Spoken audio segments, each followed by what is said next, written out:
We begin with the celebration of Pope Francis. It was a powerful sight last night as tens of thousands of people lined up to pay their respects. The Basilica kept open until the early hours of the morning, and our chief international correspondent, James Lawman, is in St. Peter's Square with the latest for us. Good morning, James.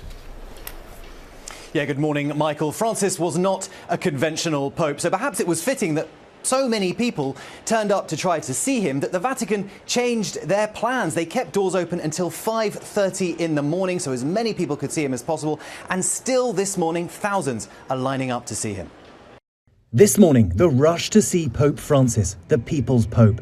I got up at 4:30 to be here at 5 a.m. like everybody else in this line to pay my respects to Pope Francis. More than 50,000 from all walks of life and around the world waiting for hours in massive lines from morning till deep into the night. You've got people just flooding down the street here.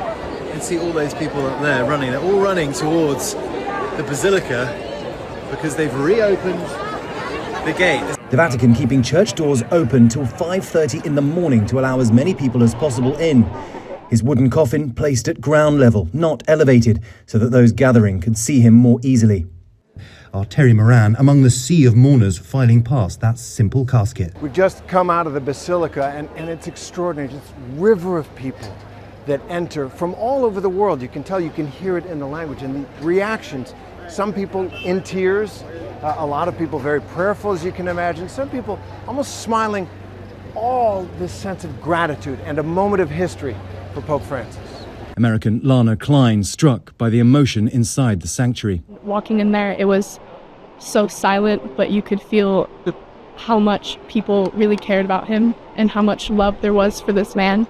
Pope Francis will be buried Saturday at St. Mary Major in a tomb bearing the single name Franciscus.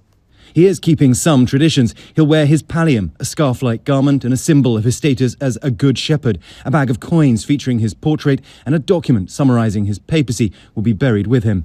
The cardinals are meeting at the Vatican again this morning, saying they'll meet every day. Their next big task, the conclave. ABC News has learned 133 of the 135 eligible cardinals will plan to choose the next pope.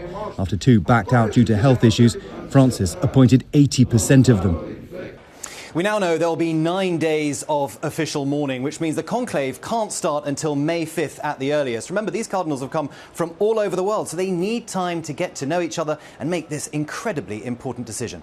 Guys. All right, thank you, James. And I got to say, it was incredible to see tens of thousands of people pouring into the city. You could tell love was in the air. It didn't feel like people were there to mourn. It was like people were there to celebrate Pope Francis. It was special. He is special. Yeah. And yet ABC News will have complete coverage of the funeral of Pope Francis beginning Saturday at 3:30 a.m. on ABC, Hulu, and Disney+.